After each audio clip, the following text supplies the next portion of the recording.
Hola, hola, hola, hola, muy buenas tardes, ¿cómo están?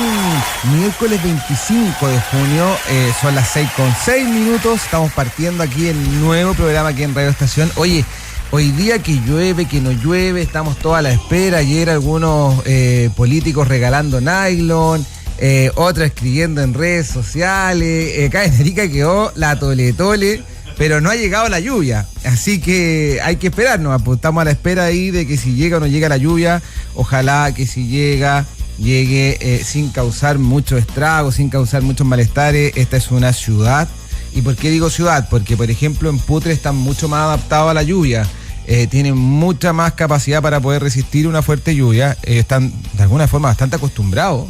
Yo hablaba con algunas personas de allá. Entonces, claro, nosotros acá en Arica estamos un poco más poco acostumbrados si es que llega la lluvia. Pero esperemos. En mi familia ya está puesta. Hay algunos que dicen que sí, que no, mis primos y todo. Así que estamos a la espera. Oye, hoy día estamos con una tremenda invitada. Voy a decir que es una gran amiga. Fue mi ex jefa también. Le tengo un cariño enorme. Ella fue ex ministra de la Mujer.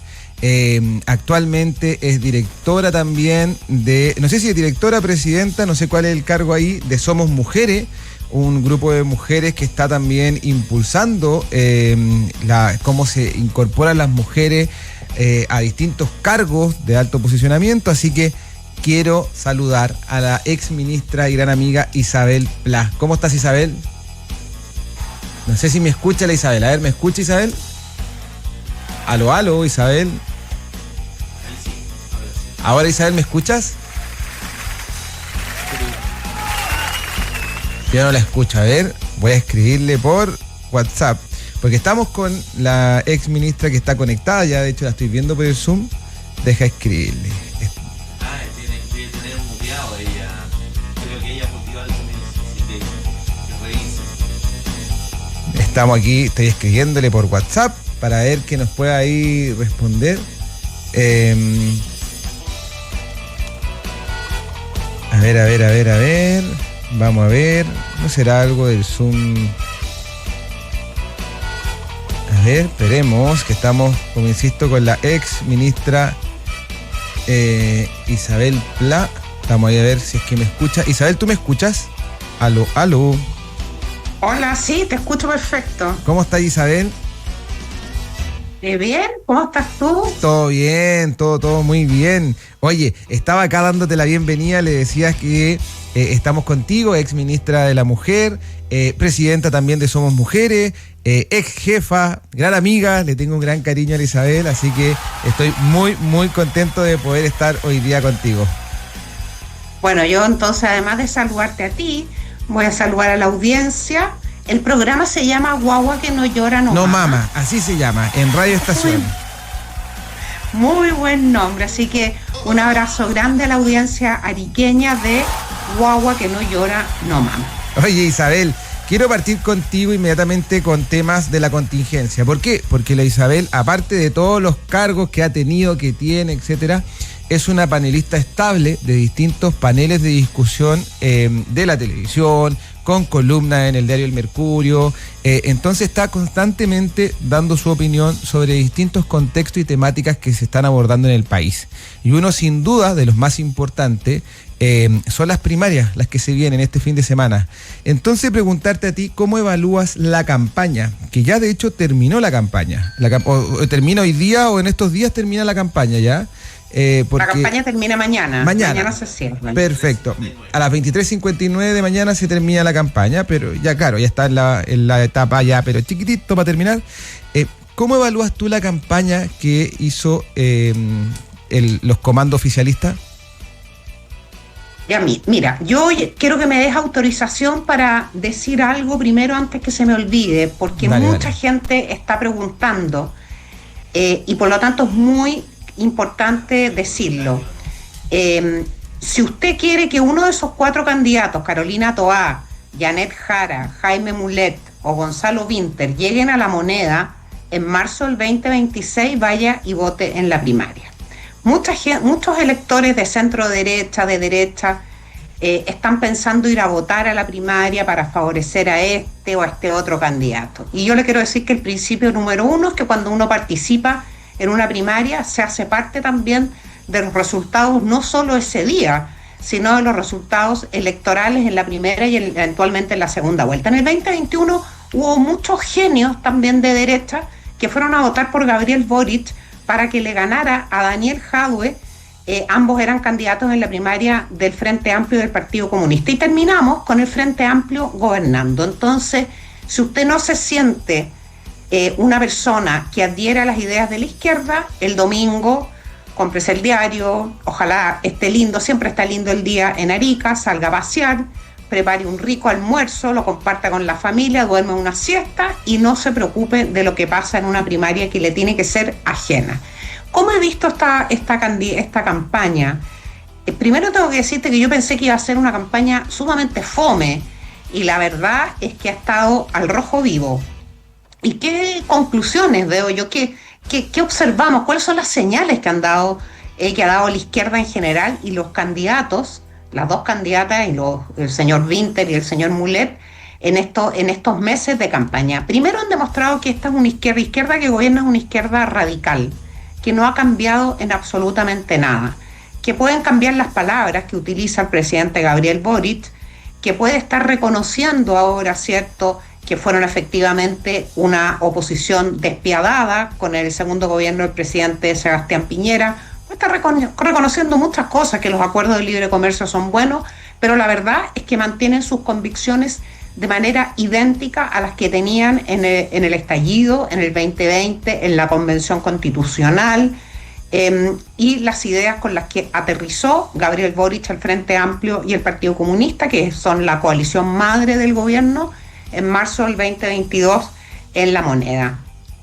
Esas ideas básicamente yo las resumiría en todas estas consignas que han dicho los candidatos. Winter dice superimpuesto para los ricos, un impuesto totalmente, cierto, que no sirve de nada más que de consigna, más estado en la educación, más estado en la salud, más estado en las pensiones, y una condescendencia que se nota en su discurso, especialmente con la delincuencia y el crimen, la delincuencia y el crimen.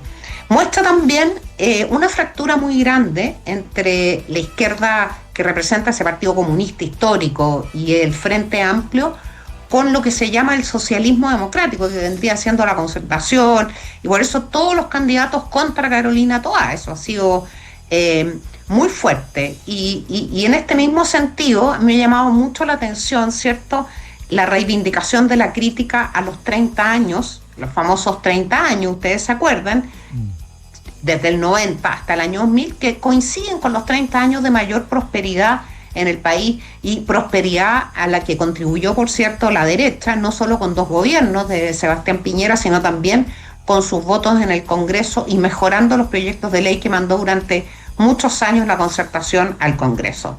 Crítica a los 30 años, o sea, falso este reconocimiento que ha hecho Gabriel Boric respecto de lo valioso que en realidad habían sido estos 30 años. No le gustan los 30 años, creen que Chile sigue siendo el país más desigual del mundo. Y dos, la validación que se ha hecho del estallido social, especialmente Jara y Winter, ¿cierto?, no reconociendo que fue un estallido eminentemente violento y que el único momento de paz que hubo, relativa paz en ese estallido, fue un solo día, que fue la marcha que dicen que fue una marcha de 1 millón de personas.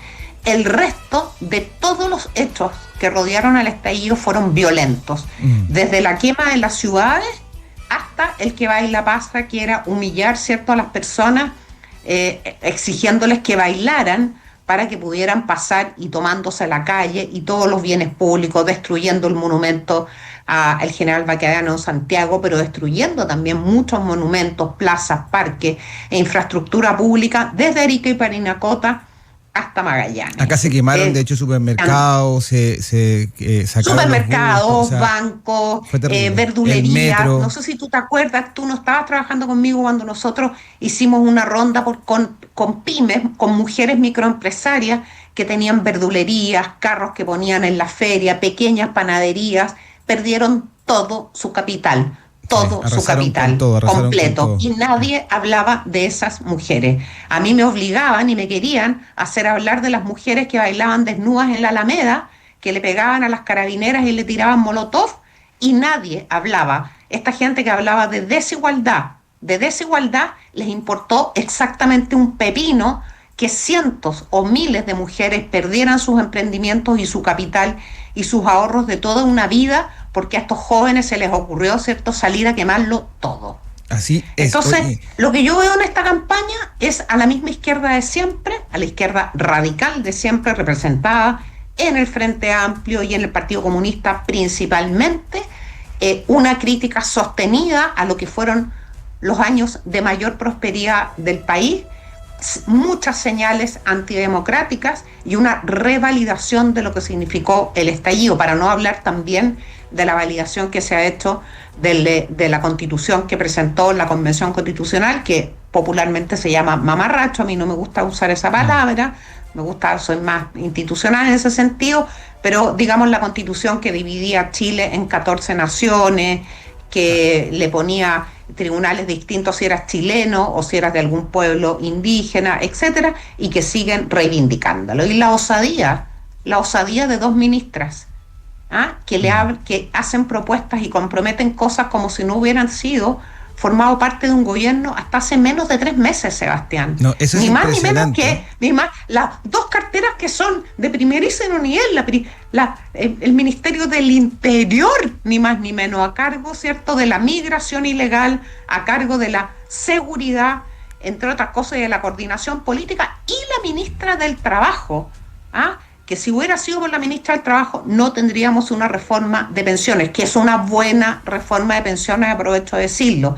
Esa reforma fue posible primero a que se metió Mario Marcel, el ministro de Hacienda, que es un socialista, pero no tiene las ideas retrógradas y equivocadas que tenía la ministra del Trabajo, Janet Jara, y eminentemente a un grupo importante de especialistas que puso sobre la mesa la oposición para que trabajara durante varios meses, y ese proyecto que había presentado el gobierno, que era muy malo, que era un manotazo, que era un fondo común, que era con reparto, que era, ¿cierto?, da lo mismo si usted ha trabajado 30, 40 años, si no ha trabajado nada, va a recibir lo mismo, por un proyecto moderno como los sistemas de pensión que tenemos, pero mucho mejor, y sobre todo como los sistemas de pensiones de los países más desarrollados. Isabel, ahora hay que generar trabajo para que la gente cotice sí. Hay que derrotar a la informalidad y hay que empezar a pagar esas pensiones luego. Así es. Oye, Isabel, ahí preguntarte también, ¿por qué crees que Janet Jara está primero en la encuesta?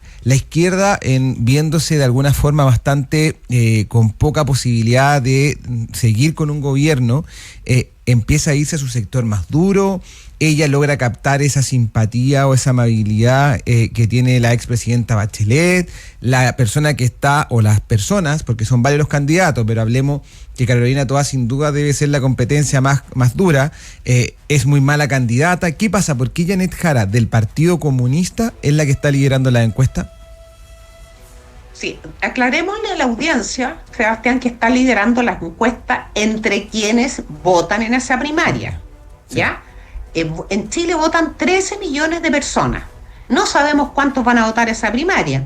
Si votaran ese 30% que aprueba al gobierno, debieran votar 3.900.000 personas.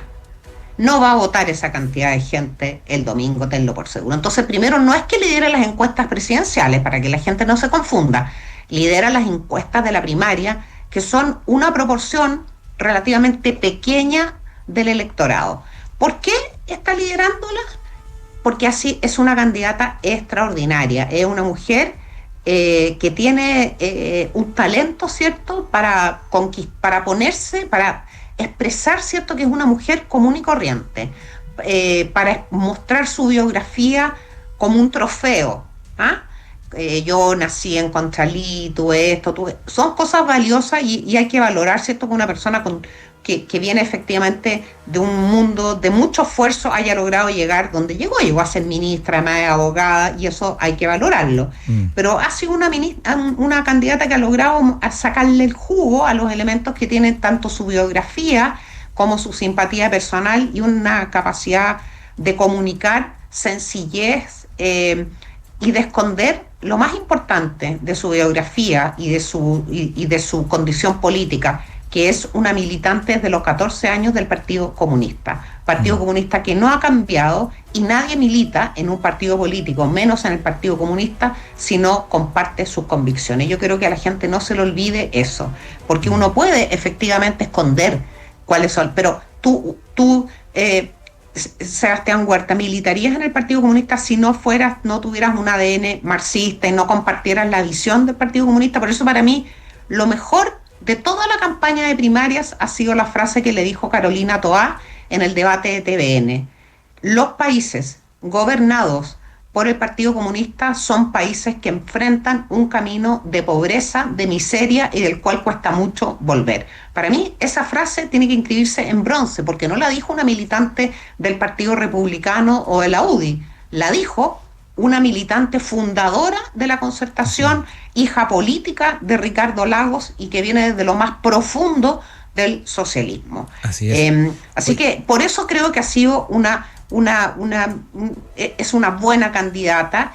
Tiene una cosa como que muestra que es afectiva, se parece mucho a Michelle Bachelet en ese sentido, y tiene una simpatía muy innata, y esas cosas y esos elementos en una campaña. Lo más importante para la gente que vea a una persona que te está pidiendo el voto, que sea alguien parecido a ti, no distante. Claro. Una persona que ha tomado micro, una persona, en fin, parecida a ti, y eso ella lo ha exprimido. Sí, conecta muy bien, con la sencillez, con el tú a tú, etcétera. Eso, yo creo que ese posicionamiento desde la maternidad, digo yo, desde lo maternal, esa casi como la madre de Chile, que en algún momento fue Michelle Bachelet, ella también está buscando eso, y yo creo que le ha resultado. En cambio, Carolina Toá, de alguna forma, me parece que ocupa un papel, va a sonar un poco mal, pero siempre como de la dura, un poquito tirana, entre comillas, que uno puede tener toda a lo mejor considerar que es una buena política, etcétera, pero claro, no logra conectar, no logra que la gente la sienta parte de lo que ellos han vivido, etcétera. Oye, y quiero llevarte también a un escenario que es lo que está pasando en la derecha, porque mientras está la primaria, también en la derecha empiezan a pasar cosas, como por ejemplo el posicionamiento también y el aumento en la encuesta de José Antonio Kast. ¿Qué está reflejando ese aumento? ¿Por qué está pasando eso? Primero vamos a partir, creo yo, por lo esencial. No sé si tú lo compartes, Sebastián, también para que me des tu opinión. Me interesa mucho tu opinión. A quienes nos están viendo les quiero decir que yo valoro enormemente. Para mí, Sebastián Huerta es uno de los talentos políticos más importantes. Un periodista, pero con un profundo sentido político, muy agudo. Empezó a trabajar conmigo, yo era ministra, siendo muy joven, tenía, 26, 27 años, y yo me acuerdo que todos me venían a opinar con minutas, con cosas, y yo siempre decía, le voy a preguntar a Sebastián a ver cómo ve esta situación, y siempre era agudo. Entonces voy a partir por lo más importante. En todo el mundo, y también en Chile, la sociedad se ha derechizado, por distintas razones que las podremos conversar en otro programa, ¿ya? Se ha derechizado, y por eso hoy día, en Chile, por primera vez en la historia política, en la historia de la República, tenemos a dos candidatos muy posicionados de la derecha compitiendo voto a voto y disputándose no solo el pasar a segunda vuelta, sino disputándose el sillón de O'Higgins. Esa es la verdad.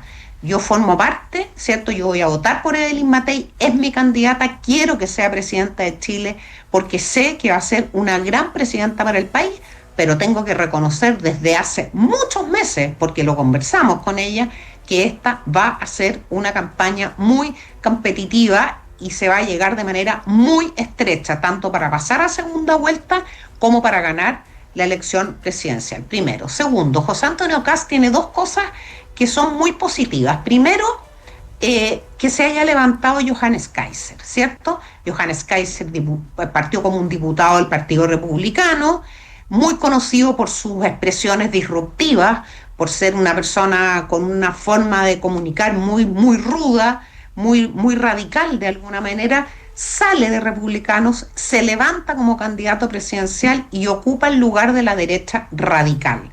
Ocupa el lugar, desde el punto de vista de los electores, de la derecha radical. Y eso le da un espacio a José Antonio Kast ¿cierto? Para ponerse en ese espacio de una derecha un poco más moderada, para mostrarse más templado, en el fondo para decir, oye, yo no soy extrema derecha, porque hay alguien que está más allá. Por eso que a mí no me gusta hablar de extrema izquierda y de extrema derecha, porque lo extremo es geográfico, Sebastián. Es dependiendo de en qué lugar de la línea estés. Y si se te pone una persona más a la izquierda o más a la derecha, bueno, tú dejas de ser extremo. Yo no creo que ni Johannes Kaiser en todo caso, ni José Antonio Kast sean derecha extrema, sí son una derecha radical. Y lo segundo, Kast ha sido consistente, tiene un partido político, ¿cierto?, muy disciplinado, cuesta mucho menos organizar todo, organizar la vocería, organizarlo todo cuando eres candidato de un partido, y además un partido que, según han ido contando quienes han salido de ese partido, un partido que se dirige, digamos, de manera muy centralizada y muy focalizada en su figura. Es un buen candidato, no cabe duda, y esta es la tercera vez que es candidato presidencial. Sí, no sé. Además, la tercera es esta la candidatura.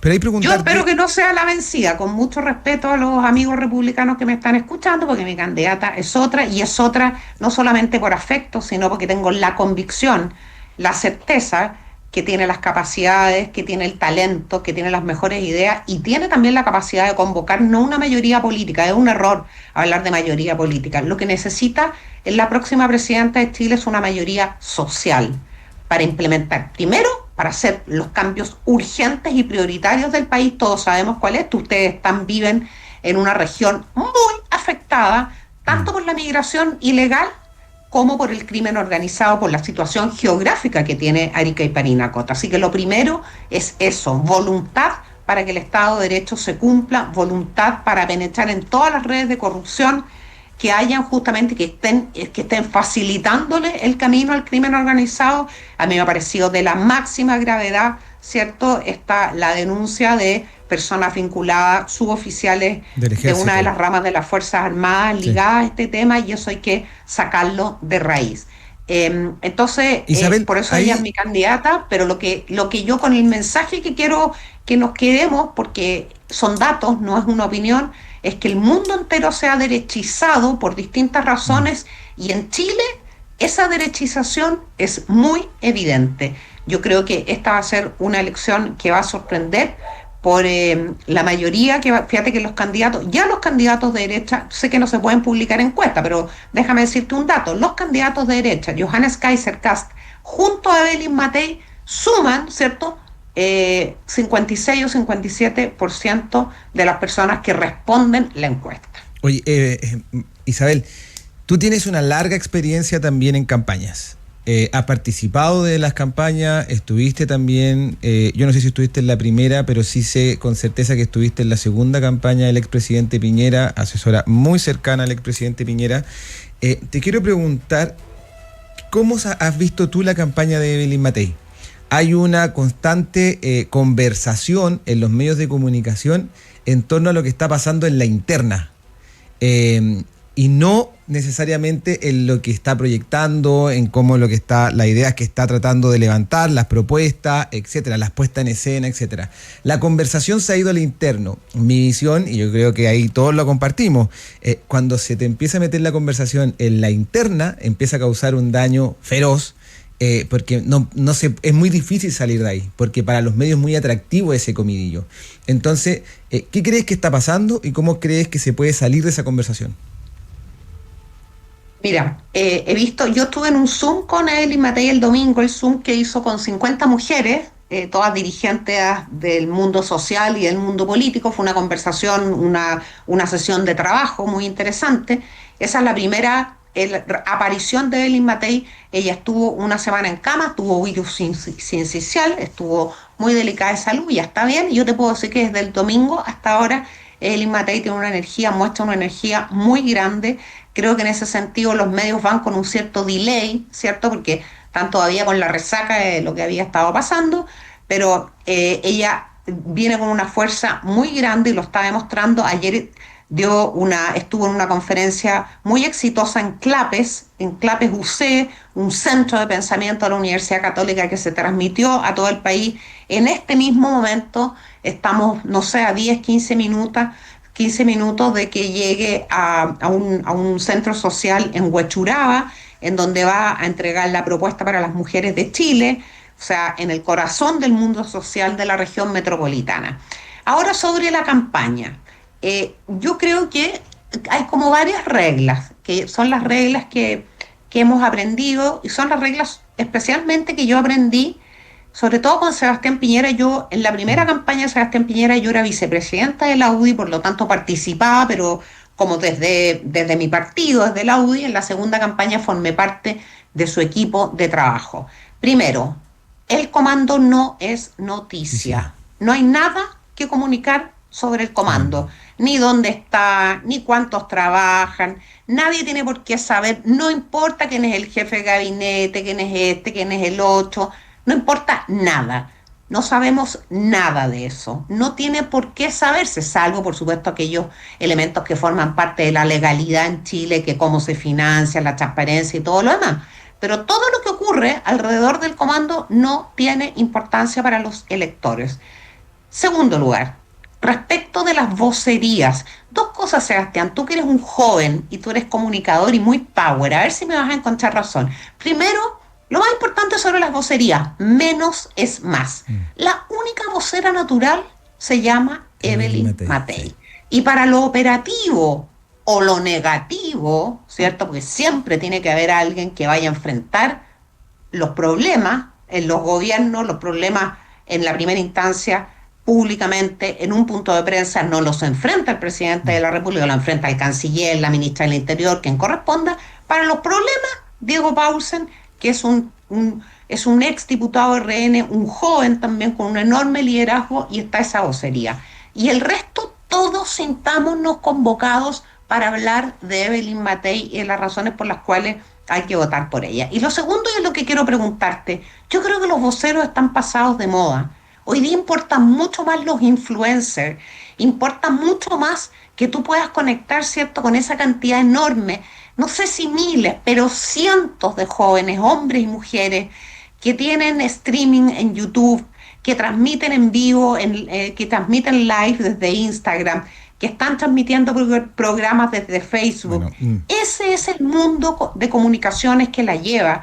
Eso es lo que está conectando con la gente. Y eso significa que se acabó el monopolio comunicacional en 2 o 3 diarios, en los canales abiertos, en estas vocerías como tan empaquetadas. Y yo creo que de repente genera mucha más noticia un streaming en donde se digan cosas fuerte y claro que los puntos de prensa que se han organizado desde un comando presidencial. No sé cómo lo ves tú, no, es que como lo que periodista dices, y como político. Lo que dices tú, Isabel, es tan clave, y cuando uno va viendo distintas campañas a nivel mundial, la misma de Donald Trump, la de Petro, para poner un ejemplo distinto, que uno de repente va a Estados Unidos, Europa, no, Petro, cuando sale, él tenía la otra vez veía un reportaje, cerca de 40 voceros, llamemos voceros, que en verdad eran influencers. Eran detonadores, detonaban conversaciones. Lo mismo que Milei, él tenía detonadores. De hecho, ahí me tocó conocerlos muy bien. Hasta el día de hoy tengo muy, muy buena relación con Iñaki y María Eugenia, que eran detonadores. ¿Qué quiere decir eso? Ellos ponían temas a través de las redes sociales y generaban la discusión que se daba en las redes sociales en torno a los temas que ellos iban poniendo. No eran parte oficial de la campaña. Al final, ellos me decían, pero nosotros no éramos parte oficial, pero la gente nos escuchaba si nos veía porque sabíamos que éramos adherentes y un apoyo importante. Por lo mismo que estamos hablando de Janet Jara, ¿cierto? Que ella se sale del eje izquierda-derecha y se pone en el eje ciudadanía popular versus élite. Claro. Aquí lo mismo. Aquí también en comunicaciones se ha generado un polo, se han generado polos. Los medios vinculados con una élite, ¿te fijas? Yo soy lectora del Mercurio, soy columnista del Mercurio, leo el Mercurio, leo La Tercera, leo todos los diarios que puedo, y me encanta ver sobre todo Canal 13, de repente Mega, Chilevisión, pero entiendo que hoy día lo que la lleva es cierto que la gente se conecta. Por ejemplo, yo voy a ver a Mayol más ratito aquí en su programa en YouTube, porque van a entregar una encuesta de la primaria, está todo Chile esperando esa encuesta, Sin Filtro, un programa que se transmite por streaming. O sea, eso es lo que la gente como que yo siento que esa forma de comunicar ha ganado mucha credibilidad en estos tiempos convulsos, polarizados y de profunda desconfianza. Y el resto, todo el mundo siéntase el vocero de lo que cree que es la mejor candidatura y siéntase también con la capacidad de convocar a muchas personas a conocer a la candidata, a conocer sus propuestas, sobre todo a comprender su carácter, porque esta es una elección que yo creo, Sebastián, escúchame, se va a jugar más en el carácter y la actitud que en las propuestas y el programa de gobierno. Así es. Estoy Oye, muy convencida. Y a mí me gusta mucho el carácter que tiene Elise Matei, su firmeza, su claridad, pero no por ello renuncia, ¿cierto?, a la simpatía, al sentido del humor. Es una persona que me consta que es muy afectiva en su estilo, bien alemanote, sí, porque ella es bien alemanota, en su estilo. No, pero cada vez que ha tenido que enfrentar, y ahí, disculpe, cada vez que ha tenido que enfrentar, como alcaldesa, por ejemplo, momentos complejos, cuando tuvo que enfrentar todo el comercio ambulante, poner orden en Providencia, que mucho tiempo estuvo bastante desordenado con la anterior administración, que estuvo el Frente Amplio ahí, ella logró enfrentar con carácter, pero también con mucha estrategia, con mucha inteligencia, con mucha perseverancia, etcétera.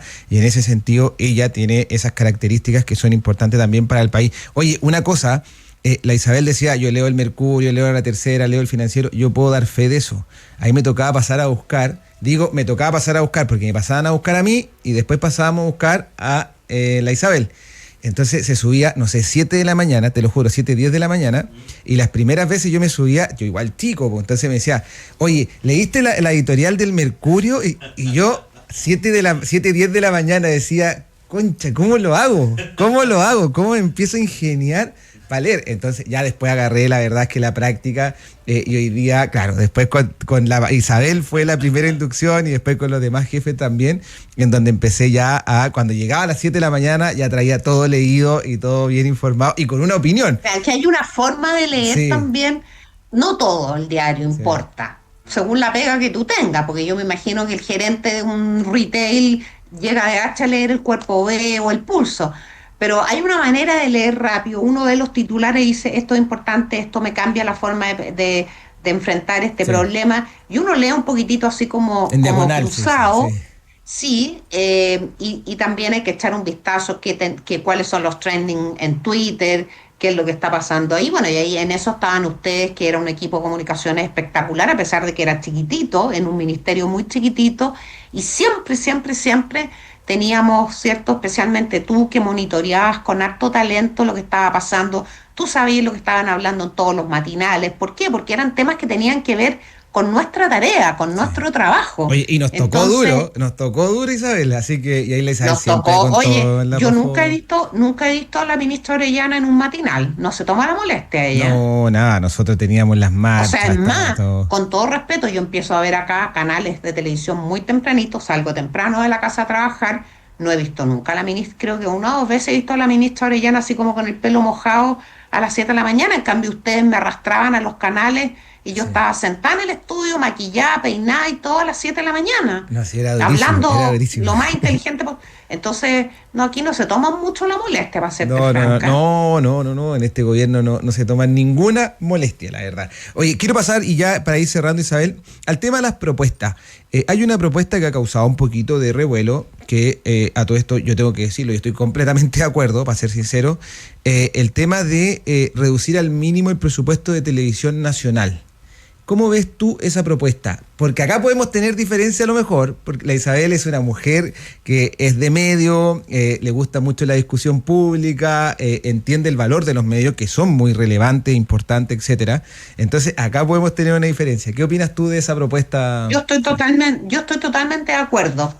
Y desmenucemos rápidamente, porque la gente no se aburre, qué es lo que propone Elise Matei. Bueno, contémosle a la gente, contémosle a los ariqueños, Sebastián, que TVN acumula una deuda a diciembre del 2024 de ni más ni menos que 18.000 millones de pesos. O sea, esa es una cantidad brutal de plata. Te quiero preguntar, ¿cuántas casas sociales, cuánta vivienda social de miles de personas, familias que están esperando hace años una casa propia podríamos construir.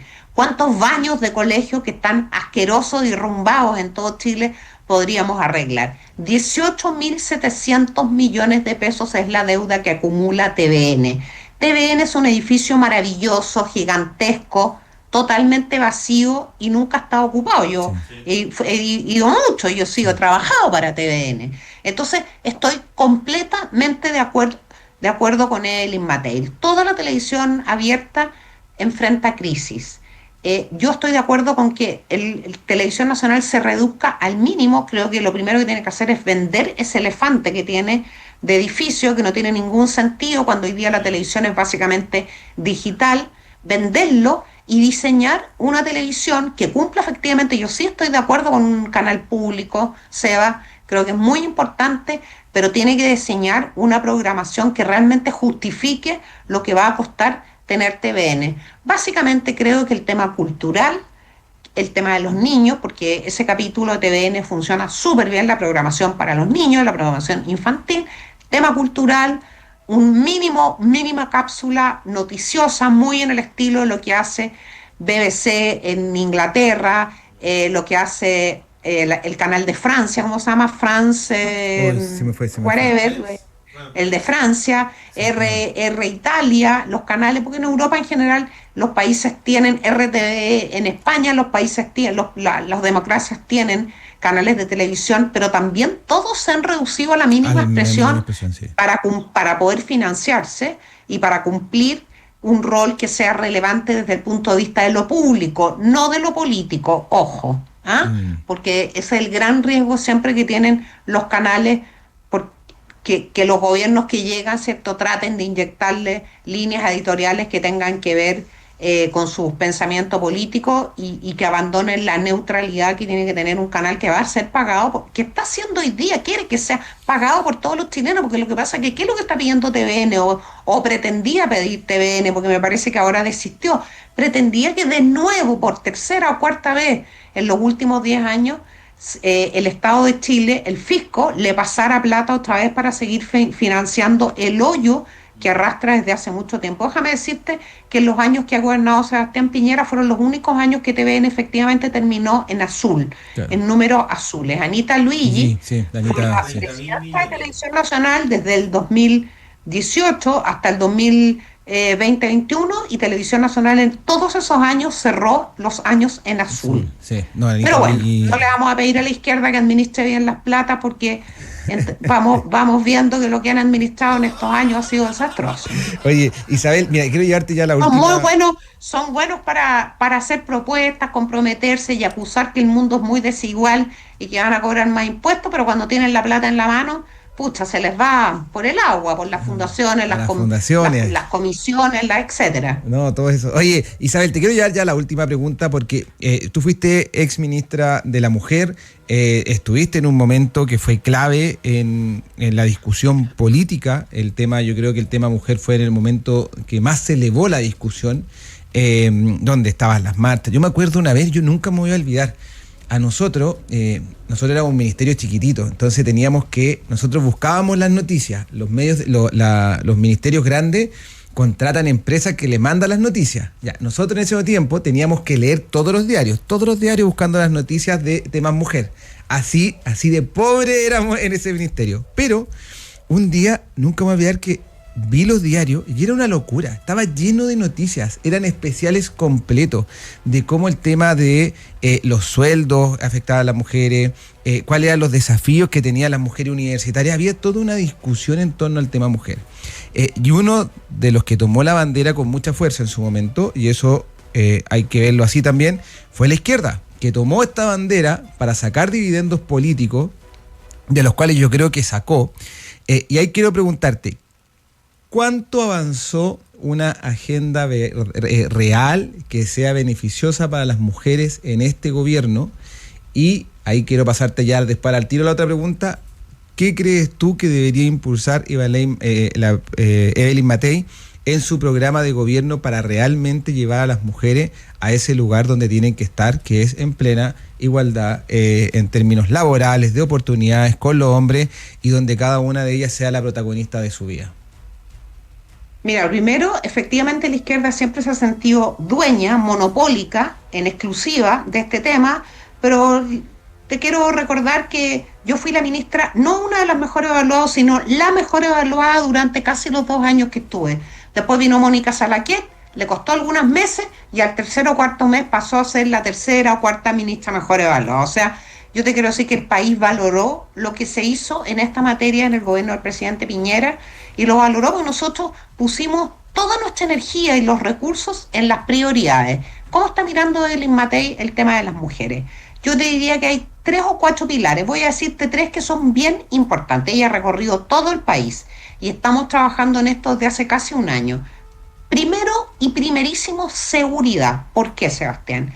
Porque la inseguridad, el avance de la delincuencia e incluso el crimen organizado le está pegando muy fuerte a las mujeres. Primero, le está pegando porque hay muchas mujeres que se han retirado del mundo del trabajo y por tanto no tienen ingresos propios, porque corren riesgo muy importante no solo cuando van a tomar la micro, muchas veces oscura en Santiago, tú para llegar a tiempo a la pega, muchas veces tienes que salir a las 5:30, 6 de la mañana a tomar una micro, sino sobre todo cuando vuelves a tu casa y caminas de la estación del metro o de la micro, y en regiones también caminas de vuelta a tu casa. Y sobre todo hay un fenómeno muy fuerte en todo Chile, muchas mamás, también papás, pero muchas mamás han dejado de trabajar porque no quieren que cuando los hijos lleguen a la casa no haya nadie, y los niños, ¿cierto? Niñas, adolescentes, corran el riesgo de salir a una calle que hoy día es más peligrosa, que hoy día tiene más amenaza, y tiene una amenaza que muchas veces se disfraza de colores, de dulces, de chocolate, de zapatillas bonitas, que se llama narcotráfico, ¿ya? Eso primero que nada, la inseguridad le está pegando muy fuerte a las mujeres.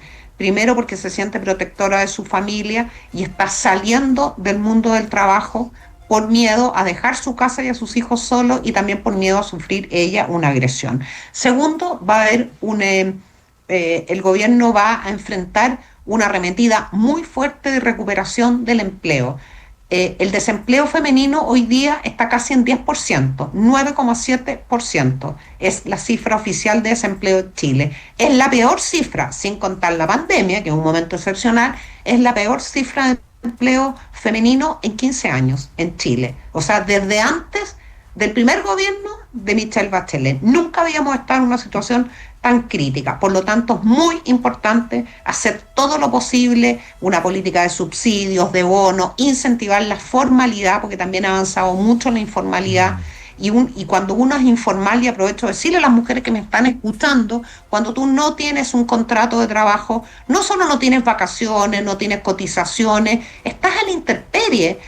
Si te echan no te van a pagar indemnización, y normalmente cuando uno es informal le pagan menos por el trabajo que está realizando. Entonces tiene que haber toda una batería muy fuerte, y ahí recuperar el rol central que cumplía el Servicio Nacional de la Mujer y que hoy día no está cumpliendo, en la conexión entre el mundo del trabajo y las mujeres, tanto a través de la capacitación como del emprendimiento y todo lo que significa habilitar las posibilidades de que las mujeres tengan trabajo. Y tener trabajo significa tener ingresos propios.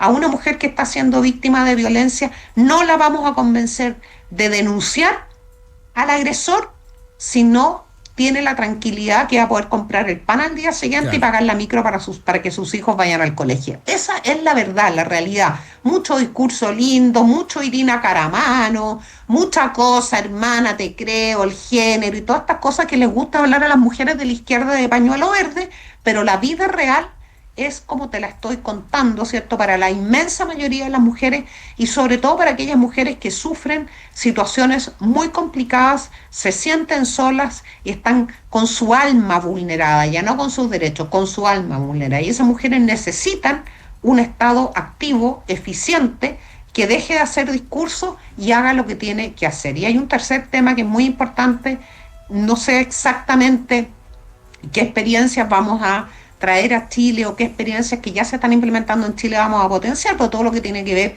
con la conciliación, con la complementariedad, papá, mamá en la familia, hombre y mujer en la familia, porque si siguen siendo solo las mujeres las que se hacen cargo de la familia, entonces siempre van a estar 2 pasos atrás, y además es muy importante tener una cultura que concilie a la familia con el trabajo y que haya corresponsabilidad, porque tenemos una tasa de natalidad abismalmente baja y que sigue a la baja, y eso significa que Chile va a enfrentar un riesgo de capital humano y de sostenibilidad en el mediano plazo, un lujo que no nos podemos dar, ¿cierto? Y una manera de conversar con las parejas jóvenes, sobre todo, y de decirles que el país va a tener mejores condiciones, es también desarrollar políticas de corresponsabilidad que sean muy, muy efectivas. No el postnatal de 1 año, entre paréntesis, que lo encuentro la peor idea si queremos que efectivamente vuelvan a multiplicarse los trabajos, las oportunidades de trabajo para las mujeres. Oye, quiero darle las gracias a Isabel, la verdad es que te pasaste, muchas gracias, con la claridad de siempre, la verdad, con la agudeza también de siempre. Yo siempre digo a Isabel, siempre dice sus comentarios súper claros, súper tajantes. Oye, una claridad que muchas veces hace bastante falta en la política. O sea, habla de corrido, como dice Don Val, le dicen acá. Oye, Isabel, un abrazo gigante. A esta altura no hablo de corrido, entonces me meto en un sarcófago. Oye, Isabel, muchas gracias, la verdad, por haber estado acá. Yo sé que está en 1000 cosas, yo sé que está siempre con harta agenda, así que muchas gracias. Nos vamos a estar viendo pronto, así que espero muchas verte gracias, pronto muy también por Arica. orgullosa de lo que estás haciendo allá, muy orgullosa de lo que estás haciendo allá. Te deseo éxito, cuentas conmigo, y le mando un saludo muy grande a las amigas y a los amigos de la región de Arica y Parinacota. Yo he ido varias veces, le tengo mucho cariño y amo el sol de Arica. Para mí, el mejor sol de Chile. Ya, Isabel, un abrazo gigante, que esté muy bien. Cuídate. Cariño, chao. Chao. Oye, y ahí ya para